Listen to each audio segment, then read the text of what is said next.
Greetings, YouTubians, and welcome back to Wayne Sharp World, where today we are taking a look at another banger of a budget knife coming out of Bestech. And I gotta say, if you guys have seen my recent reviews of Bestech budget knives, I've liked them. They were okay, but I wasn't exactly in love with the designs. Bestech is pretty good about making quality budget knives, but I feel like the designs were just kind of meh for at least for my tastes recently. But this one here is very much one that I love, and what we're talking about is the Bestech Slasher, or to be called the large slasher. If you guys know, a lot of you probably do, there was a previous version of this knife that was a 3-inch blade. And now what we have here is a 3.5-inch blade, and they've made some improvements overall to this thing that I am in love with. I'm really, really happy with what they did here. And we'll go over all that, and I'll give you, of course, all my thoughts here. But first, let's take a look at some overall specs on this knife right here. We have an overall length coming in at 7.91 inches, a blade length at 3.5 inches with a blade thickness at 138 thousandths.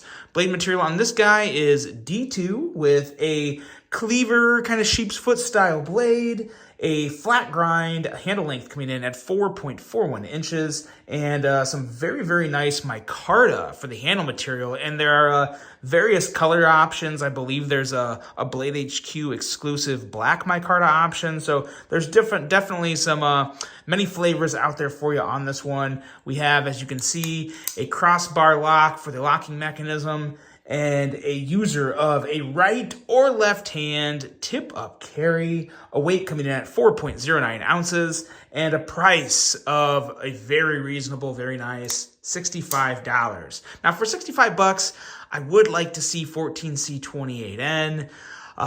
It's just better in about every single way, if you ask me. But I will say, in that $60 to $65 range and below, I don't have a huge issue with D2. I like to keep it under $60, which is why I love the Sencut offerings coming in at like 40 some bucks for D2. But it's hard to get too bent out of shape for 65 bucks. It just confuses me because Bestech does make a lot of other budget knives in 14C28N, so why not just stick with it, you know? But anyway, it is what it is, and overall, I am okay with that. Let's take a look at some size comparisons here and compare this big boy to some other bigger, popular budget knives.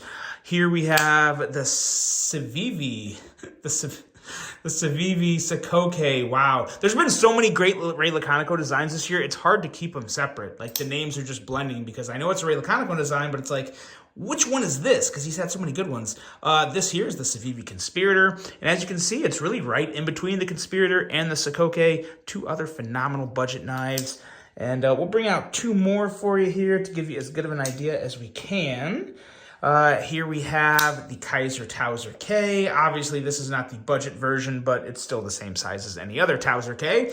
And the CJRB Echo, which is another phenomenal Ray Laconico design for this year. And again, as you can see, it's kind of staying consistent with the last comparison. A little bigger than the Echo and just a hair smaller than the Towser K. So a nice bigger size. I would definitely consider this a knife that is somewhere in between medium and large, but I wouldn't really consider it large. I mean, for some people it is, but it's a really, really good size for me.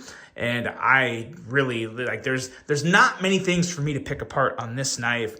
There was some things on the other version. I actually never handled the first version, which was the 3-inch blade, but they did a couple weird things, and we'll kind of address the clip about that when we get there.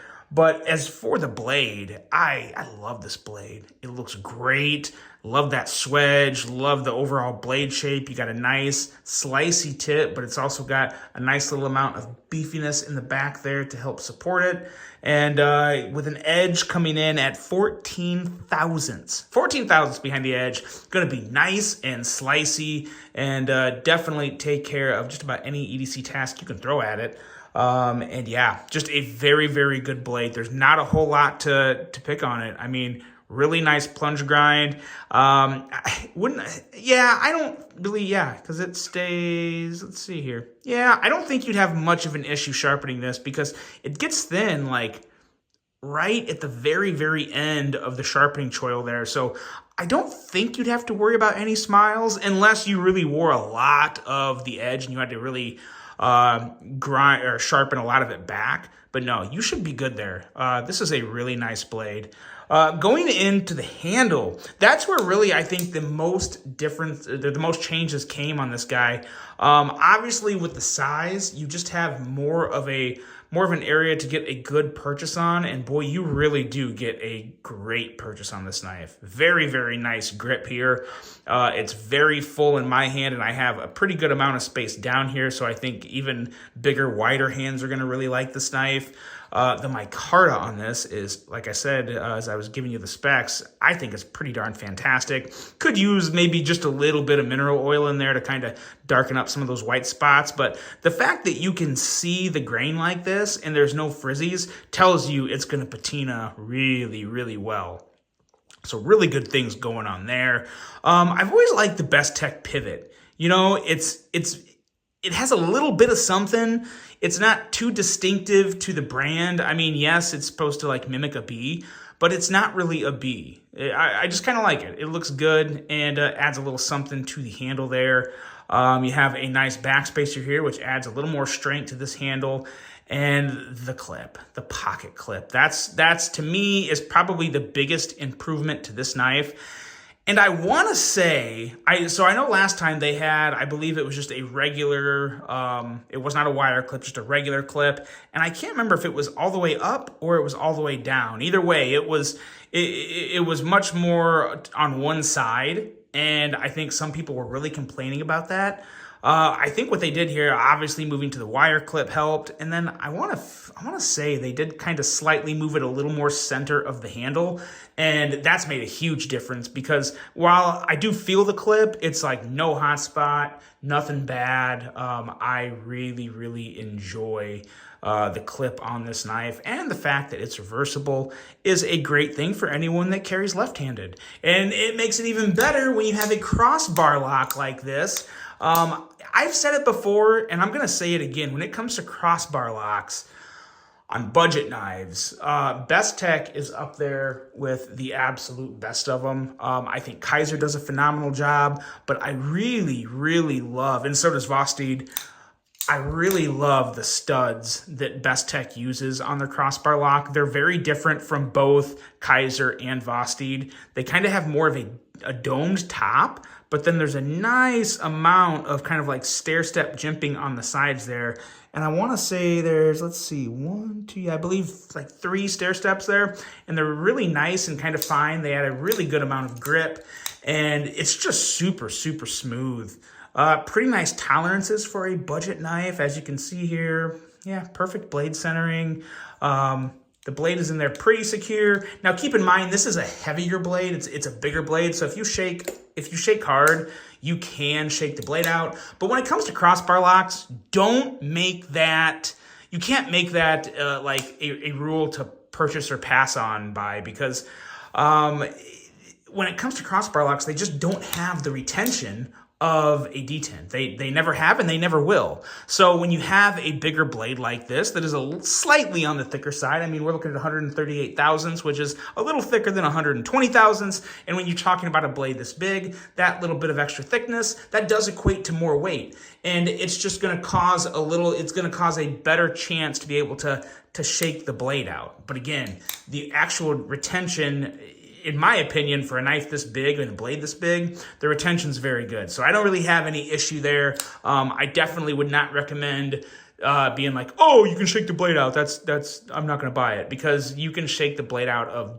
damn near any crossbar lock knife. I mean, it's part of the nature of the lock, but it also makes for a nice, strong, and fidgety lock, which is what this is. Very, very fidgety, very smooth, very enjoyable, and just a very, very good knife. I gotta say, guys, overall for this one, I know I just I think 2 weeks ago or last week, I updated my best budget knives, or best knives under $100 list. And if I was making that list tomorrow, this would 100% be on there. And I I think it would be a tier 1. I honestly do. I know it's very new, so maybe I would put it in the tier 2 just on the, the purpose of it being so new. But I love everything about this. Love the handle, love the blade, love the action. And for $65, yes, it's an absolute yes for me. It's a yes all day and twice on Sunday. It's a great knife. It really, really is. I really want to see more like this from Bestech's budget lineup. They have some solid offerings, but not many. I don't think they have any as good as this. I do honestly think this is the best budget knife Bestech has ever come out with. It's just completely my style, right up my alley, and one amazing knife for $65. So that's that, guys. Let me know what you think of the Bestech Slasher. I really hope you enjoyed this one. Hope you have a great rest of your day, and until the next one, I'm out.